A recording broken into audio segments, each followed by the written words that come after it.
Conception about how which pattern goes with which congruences. So with this one right here, so first thing we want to do before we pull these things apart, are there any shared or any additional congruences? It says we can add one more congruence that's not marked. Which one? Okay, there's a shared side, isn't there? Side BC is shared by both of the triangles. And you see what I'm going to do is I'm just going to pull these triangles apart then, right, and compare them. But we can add this congruence. We can add congruence BC. And now if I pull the triangles apart, I've got this right triangle that's on the left side. And what's this vertex going to be for the left triangle? A. This one is C. Okay, and then for the triangle on the right, this one is D. Good, and they're both right triangles. And we've got what congruences? Well, it tells us that those angles are congruent, and we added that congruence relationship. Now, this question, if you read the text, and you got to read these carefully, it doesn't say you have to use a right triangle congruence relationship. You can, but you don't have to. So we can use either the regular ones that involve S's and A's. Yes, ma'am. When we put in the regular one, it just gives us partial. Yeah, it says your partial. Okay, now that's different. That's on a question where it specifically is asking for a right triangle one. It was on these ones too, on the ones. Show me. I'll look on I'll pull yours up and look. I'd be surprised if it did that though. I'll look and see.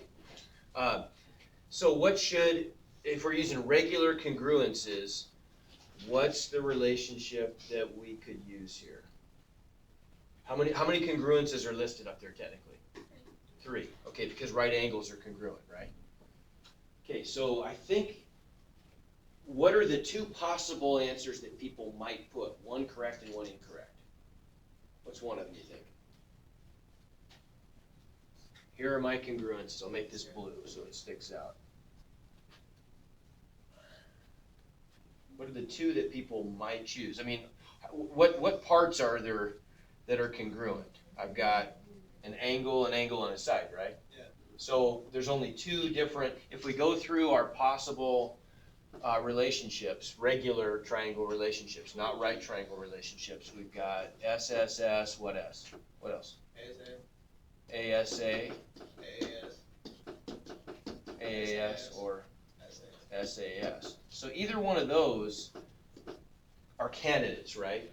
Because those are the 2 that involve 2 angles and a side, but we got to see which, if any, of those actually fit. Okay? What do you think? Angle, side. That's correct. So that's the right answer. This one is wrong, but why? Why is angle? Oh, sorry, I got it backwards. Got it backwards. I was like, Yeah, no. Let me fix that. Come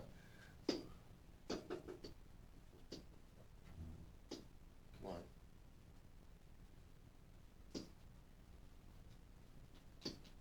No.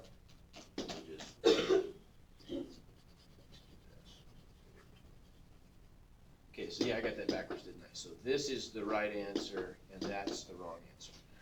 Why is it that angle side angle is not the right answer? Somebody give me a good reason. Why is that not the right answer? What do you think, okay? there's not a side. Well, No, you're right. You're right. So what does this say? If I look at this statement and I think about the actual theorem, right? What's it say? If 2 angles but not a side, it says something more specific. The included side, right? Because S is included between A and A, right? The pattern is important. So if you read this one in the book, it says if 2 angles and the included side of one triangle are congruent to same stuff in another triangle, then that pattern says the triangles are congruent, right? Okay, is that true here? Look at the 2 angles I've got. What would the included side have to be in the left triangle? AB, right? Because I've got angle A and angle B, and so the included side is going to be, the side in between those angles, right? Side AB. but I don't have a congruence mark on side AB, right? So that one doesn't work. Another way to think about that, remember our rules. This one right here is kind of special because it only involves sides. There are no angles in that pattern, so we never even have to worry about angles there, right? Side, side, side is the easiest to recognize too, though. But all the other ones, the patterns that involve angles, we've got a rule. When the ant is walking around the triangle, what can't we skip? We can't skip an angle, right? We can skip a side, but we cannot skip an angle. And so if I'm walking around the outside of this triangle, and I want to make side or angle side angle work, if I start right here, for example, in what direction would I have to walk to get the pattern angle side angle to be the pattern? If I walk this way, I'd go from an angle, what would I hit next? Angle. So that's not, to get angle side angle, I'd have to walk around this way, wouldn't I? Yeah. Because then I'd see angle side angle. But what's the problem? I'm skipping an angle, right? I can't do that. To do that, I would have to skip that angle, which is, I can't do, right? Right. So I can't go that way. I've got to go this way then, right? If I go that way, what's the order? Angle, angle, side, and I did not skip an angle. Does that make sense? So there's kind of two equally good ways to think about that. You can think about it in terms of the actual, you know, the actual theorem, the specific theorem, what it says, two angles in the included side, or my preference is to just do the walk around the perimeter method, but you got to remember the rule, you can't skip an angle, right? Okay, so now what if we want to look at the other possibilities, right? Because are these right triangles? They are right triangles. I know that because they've got the right triangle symbols, right? So they are right triangles. So because they're right triangles, I could use my right triangle congruence relationships. So Lacey, what's a right triangle congruence relationship? Name one of them. Right triangle. What letters do they involve? H. H. L. H and L and A. Good. Okay, so those are the three letters. So I bet you know one. What's one of them that works? LA does. Good. So we've got LA works. What's another one, Alec? HL works. What's another one that works? Justin, what's another one that works? HA works. And then the last one? LL. So remember, the H's always come first, then the L's would follow, and then the A's would always come last at the beginning. So those are the four of them that work. See if I can trip you up here, though. Which one of those is the only one that doesn't always correspond to a regular one? Three of those purple relationships could always be replaced by the blue ones. LL. No? HL. Yeah. HL is the special one. HL, and this isn't super important to know, but it's useful. HL is the only one, like HA, LA, and LL.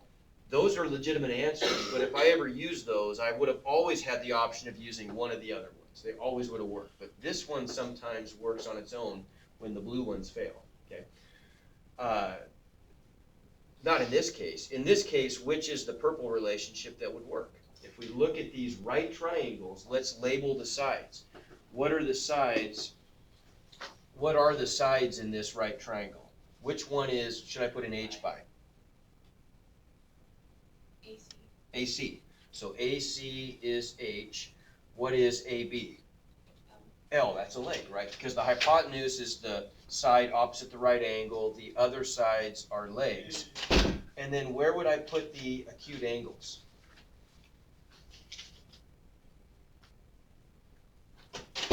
Where would I put the acute angles? Where do they go?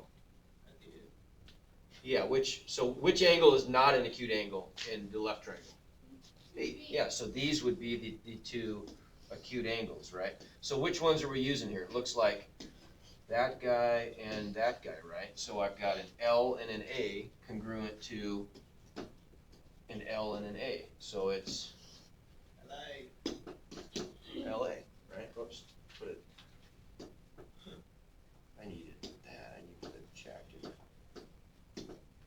Makes sense.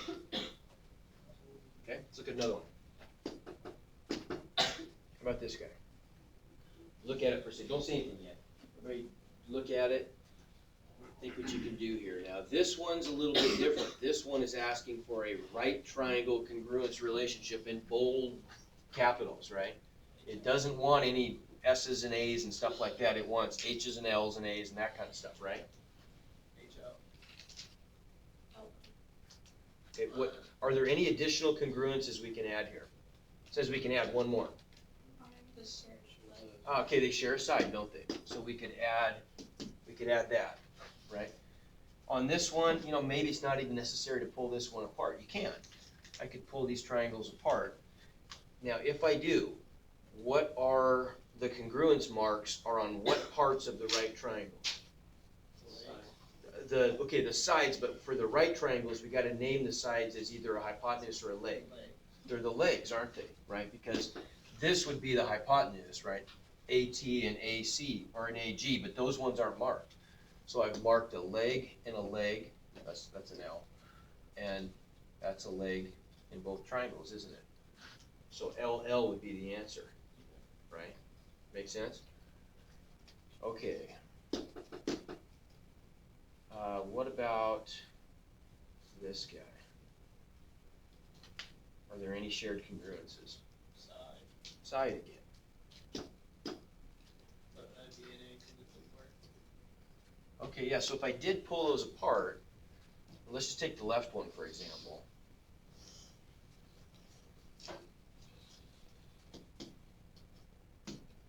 Okay, what would the pattern be? Angle side, side. Yeah, and even if I did angle side, side, I broke my rules, didn't I? Yeah, you skipped Because I skipped an angle. So what's the answer here? it. NA. Doesn't work, does it? Doesn't fit any of our patterns. It involves an angle, but I can't get it without skipping an angle. And if I did, I'd get one of the patterns that doesn't work, right? So it's NA. Good. Okay, so what I want to do now, I want to try something different than I did last period. I didn't think it worked very well what I did last period. Oops, I guess that's fine.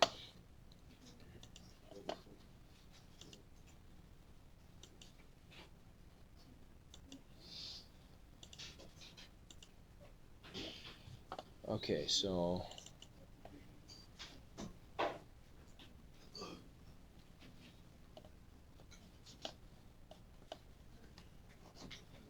see if we can come up with a relationship here.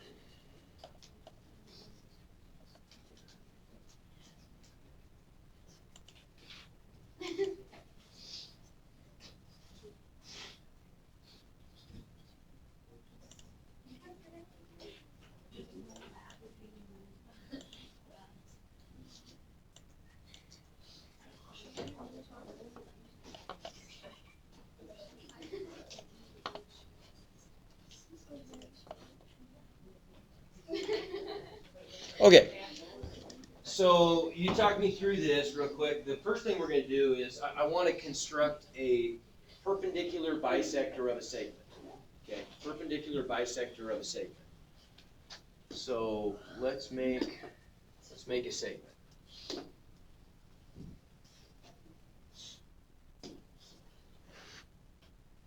Okay, and I'm going to go ahead and label the oops.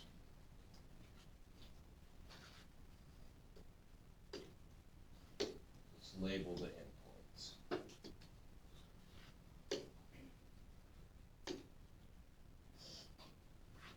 Okay, so I want to come up with a perpendicular bisector. What do I do? How can I do that? Because this is one of the things you're going to have to be able to do is do construction. So we looked at something like this yesterday, or the day before? Yesterday, or the day before. What could I do?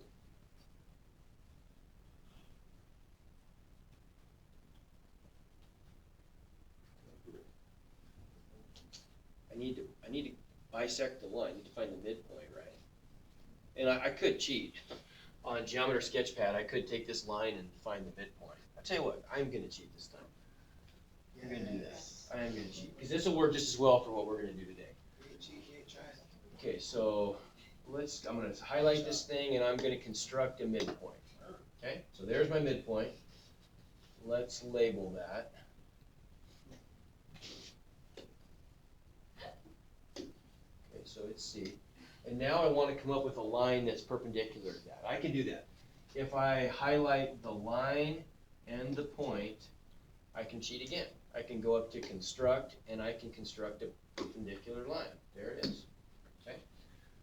All right, so here's my question to you. I know that's perpendicular. I'm going to show you that it's perpendicular by measuring something. Let's measure, I'm going to put a point on this line up here. So we'll just put the point right there, how about? And let's measure angle, whatever, what is that going to be? That's point D. So let's measure angle DCA. And what do you know? It's 90.0000 degrees. Okay, not an accident. It's a right angle. Okay, I want you to make a prediction for me. What do you think is going to be true? Tell me something up there. Tell me a relationship involving point D up here at the top that's always going to be true. Think about that for a second. Okay, what would that? I want you to see if you can come up, and don't say it yet. I want you to come up with a relationship involving point D. So, oops.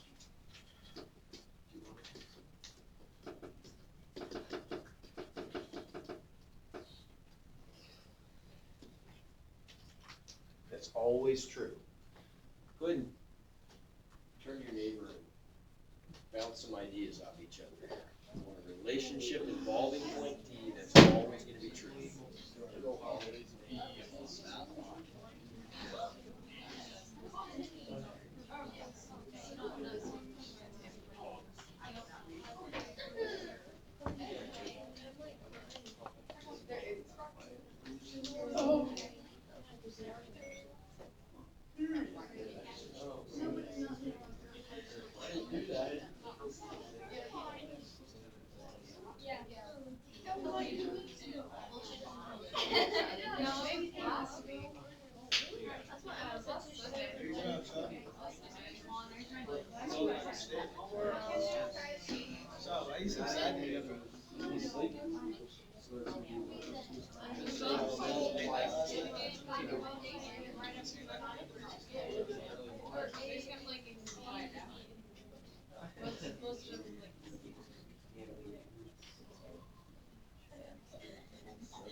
Okay, what do we got? What do we got here? So, relationship involving D. I added some congruence marks. I guess I could even add this, because I could add this right angle mark. Suggestions. What do you got? Nick, you got any ideas? I was gonna say that point D is equally far away from point A and point B. Ah, there's a suggestion. What do you think? You buying it? Nick's suggestion is that point D, and he said the words equally distant. I'm just going to combine those and say equidistant. So point D is going to be equidistant from points A and B. Let's check it and see. So I'm gonna go ahead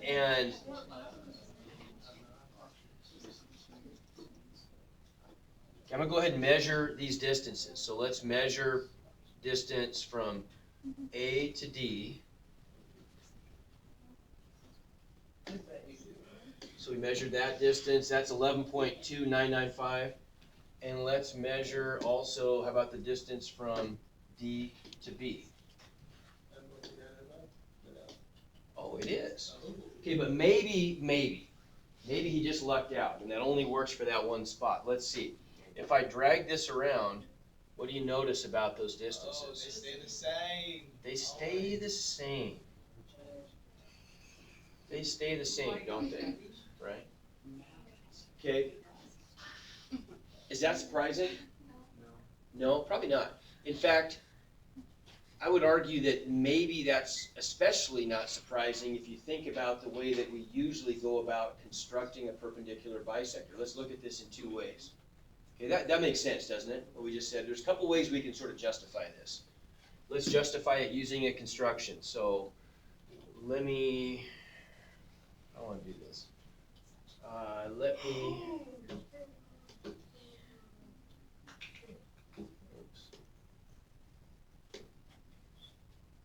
Let's see what this is. How's this work?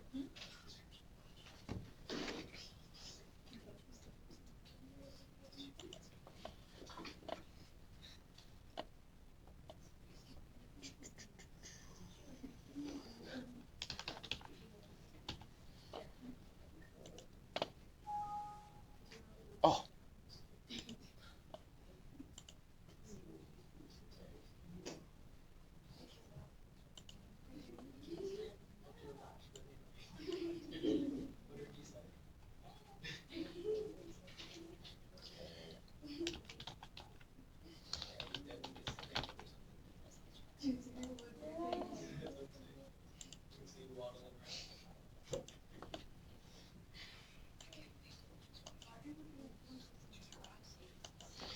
Okay.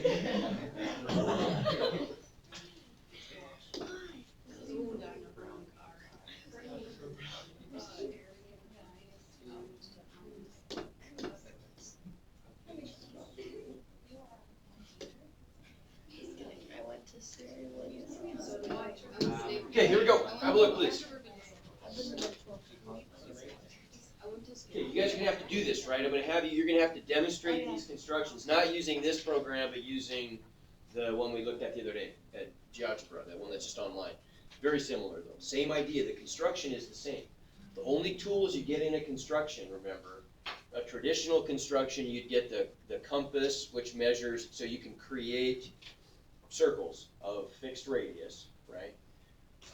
And then you get a ruler, so you can measure distances and draw a straight line. That's it, okay? So we get the same sort of computer tools here. How do we generate a perpendicular bisector? Well, the first thing we have to do is we have to bisect the segment, right? So somehow we need to draw a line that's gonna intersect this in the middle. What was our trick? Remember? What did we do? Okay, good. So we got two circles, right? We're going to create a circle. So right here, we're going to use this point, and we're going to construct. Hang on, that's not it. So I got to go. So that, and then I'm going to construct a circle. Oh, how did I do that? I know how to do it on the other one now, but I can't remember on this one. But you put it on the point? Yeah, I should have just used the other one, shouldn't I? Nah, we can do it. Let's see, so I got this point, Drag it out. and I drag it out, and then how do I get, okay, so now I want to do what? Is there a way I can copy? Radius. Radius, there we go. So measure. Oh, I can do No, you have this. to push that one segment line, don't you? Yeah, I think what I need to do here, I think I need to go here, there, measure, I don't know, hang on. Maybe I just go there and measure radius. There we go. Okay. So the radius is 8.4605. Okay, now I want to construct another one over here. So I'm going to go that, and construct circle by center and radius. Oh, there we go. Okay, we got it. So those are identical circles, right? Everybody agree? Yeah. So what am I looking for then? What do I do? For the midsection. Okay, so I've got this circle has the same radius as this one, and I'm trying to construct a perpendicular bisector. So what was my next step? Put the circles cross. Okay, where the circles cross, the intersections. I need this point right here and this point right here. So let's look at a point right there and a point right there. Then all I have to do now is build a line through those points, right? I thought you just put distance. But you're right, you got the line. Yep. Put a line, okay. So if I make a line through those, let's construct line, and there it is, right? Is that perpendicular? We could check. Let's label that point.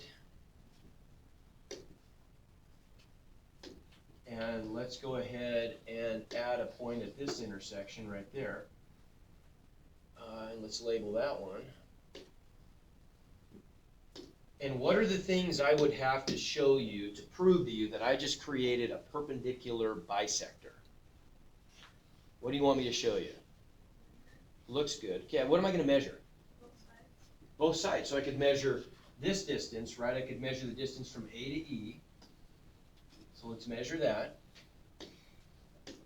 Okay, that's 6.6270, and then I'm going to compare that to this distance, right? B. They're the same exact distances. So that shows me, if I want to add a little congruence mark, that just shows me that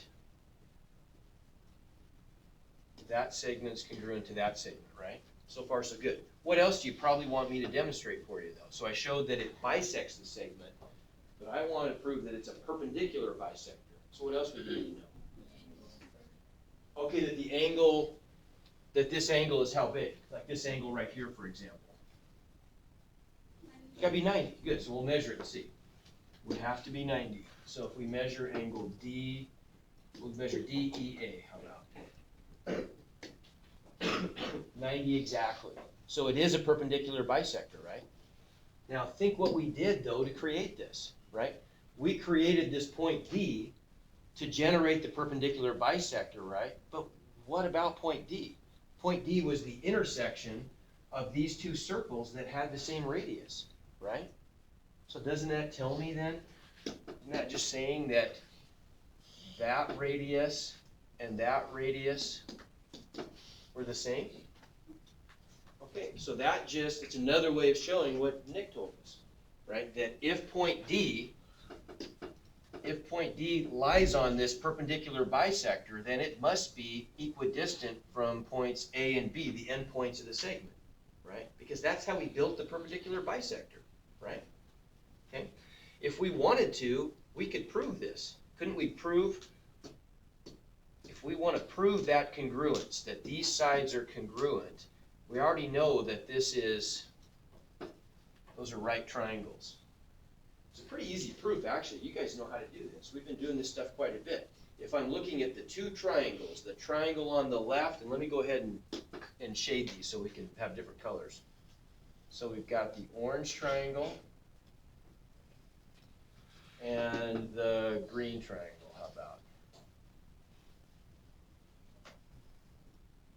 Is there a shared side between those two? Hey, didn't we just see a problem with that? We did. Sounds very similar to that, yeah. So where's the shared side? Yeah, this one right here, right? Yeah, we just did this. This was leg, wasn't it?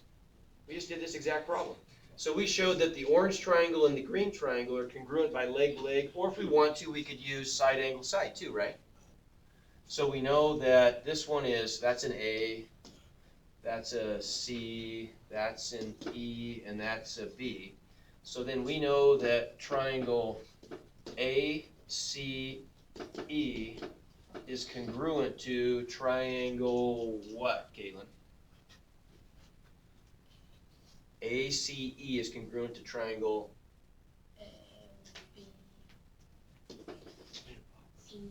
CE, very good. And we had to be careful about that, right? Because we have to get the corresponding parts lining up. Good. So they're congruent, and what were our reasons? We just showed it was by leg, or what else could it be? We used a regular side, angle, side, congruent to side, angle, side. Okay, so the triangles are congruent. Then how could we show that this side is congruent to that side? Once I already know that the triangles are congruent. Remember our trick that we learned in 5, what was it, or no, 4 or 5, I think it was. If we showed the triangles are congruent, now we're guaranteed that those parts are congruent. Now look at this. This is side AC has to be congruent to BC, right? Why? Because then, that's. Oh, what was it? I heard it. C, okay, it's that weird one. It's that ACTC. CPCTC. Yeah, that's it. Good, so we know then AC is congruent to BC by CPCTC. Now, think what that means. CPCTC, corresponding parts of congruent triangles are congruent, right? Doesn't that make sense? Corresponding parts have to be congruent of the congruent triangles. Okay, so we could prove this too, but we don't have to anymore because, well, true, we just did it, I guess, but also because we are going to use a shortcut. Section 5.1 essentially just tells us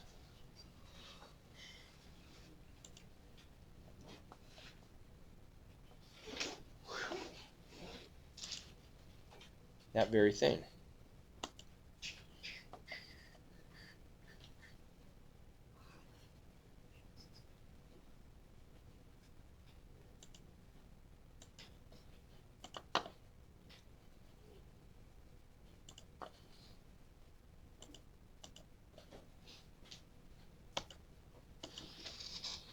I'm going to skip through some things here. There it is. Perpendicular bisector theorem. Isn't that what we just did? Yeah. If a point is on the perpendicular bisector of a segment, then it is equidistant from the endpoints of the segment, right? We just showed that. So if C is on the blue perpendicular bisector, we just showed that AC is congruent to BC, right? So those distances are equal, okay? And we could also reverse that. We could do the converse of that, and we could say, okay, what if we know, for example, that we have some point that's point D that's equidistant from the endpoints of a segment, then I know that point D must lie on what? Right? If I've just got some point D, imagine that the blue ray isn't even there yet, or blue whatever's line or ray, it's not even there yet. If I just have some point D that's equidistant from the endpoints of a segment, then point D must lie on the perpendicular bisector of the segment, if I drew it, right? So that's the converse. It works both ways. Okay. Other issue that comes up. Let's have a look at, oh, where is this?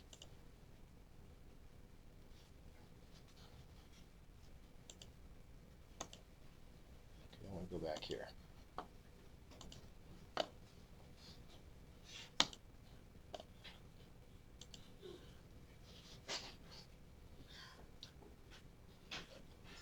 Okay, so it's pretty easy for me to talk about the distance from between 2 points. If I just make 2 points up here, we can measure that distance using the distance formula. Geometer Sketchpad can measure that distance for us if we want to. It's no big deal. 10.9706 between points A and B. Okay. What's a little trickier though, maybe a little trickier, is what if I want to talk about the distance between a point and a line?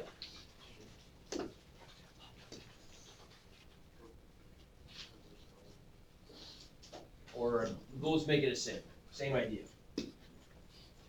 So if I want to talk about the distance between point A and that line, oh my gosh, there we go.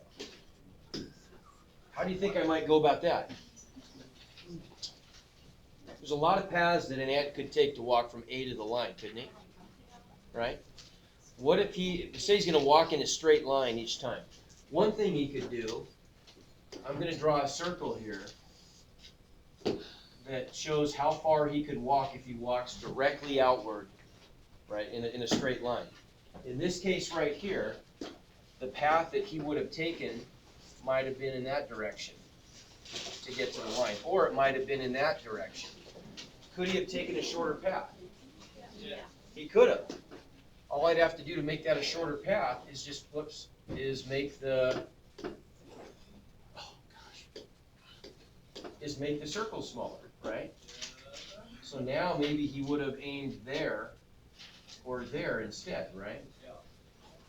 What's the shortest path he could take? Straight meaning what though? Those are all straight lines.